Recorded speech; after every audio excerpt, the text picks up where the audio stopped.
Hi sir, yeah నా పేరు తేజ. ఎప్పటి నుంచో ఒక డౌట్ ఉంది సార్. ఇప్పుడు క్లియర్ చేద్దాం. మీకు త్రివిక్రమ్ గారికి ఏవో గొడవలు ఉన్నాయని చెప్పి ఆర్టికల్స్లో రాశారు. నాకు త్రివిక్రమ్ గారికి కూడా ఆర్టికల్స్ వచ్చినాయి. ఆర్టికల్స్ వచ్చినాయని చెప్పారు చాలామంది. ఓకే, అది నిజమేనా? మంచి క్వశ్చన్ వేసావు. నేను అసిస్టెంట్ డైరెక్టర్గా అవ్వకముందే త్రివిక్రమ్ గారు 2 సార్లు 3 సార్లు మొత్తం ఆయనకి 5-6 నంది అవార్డ్స్ వచ్చాయి ఓన్లీ ఫర్ డైలాగ్స్. నేను చిన్నప్పటి నుంచి ముళ్ళపూడి వెంకటరమణ గారు, జంధ్యాల గారు, ఈవెన్ మాయాబజార్ డైలాగులు కూడా నాకు. సో ఈవి సత్యనారాయణ గారి సినిమాలో డైలాగ్స్. సో డైలాగ్స్ అనే వాటికి ఒక సపరేట్ ప్యాషన్ ఉండేది, నాకు చాలా ఇష్టం ఉంటుంది. సో అలాగే నేను అసిస్టెంట్ డైరెక్టర్ అవ్వకముందు నుంచి త్రివిక్రమ్ గారి డైలాగ్స్ అంటే చాలా ఇష్టం. అప్పటికే ఆయనకి 3 సార్లు నంది అవార్డు వచ్చింది. నాకంటే చాలా సీనియర్ ఆయన. అంటే నేను ఇండస్ట్రీకి వచ్చాక మళ్ళీ ఆయనకు వచ్చిన అవార్డ్స్. బిఫోర్ నేను చెప్తున్నా, నాకంటే చాలా సీనియరు.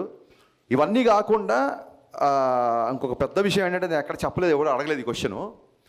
మా నాన్నగారు త్రివిక్రమ్ గారికి చాలా పెద్ద ఫ్యాన్.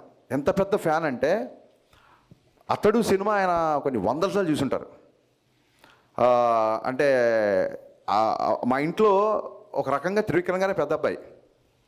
చూడండి, అన్నయ్య బాగా చదువుతున్నాడు, నువ్వేంట్రా ఇలా అన్న టైప్లో మా నాన్నకు ఒకసారి నేను ఏమన్నా కొంచెం కమర్షియల్ పంచ్ డైలాగులు ఫైట్లు ఎక్కువ ఉంటే నా సినిమాలో త్రివిక్రమ్ గారి సినిమా చూడరా అని చూపిస్తుంటారు. మా నాన్నగారికి త్రివిక్రమ్ అంటే అంత ఇష్టం.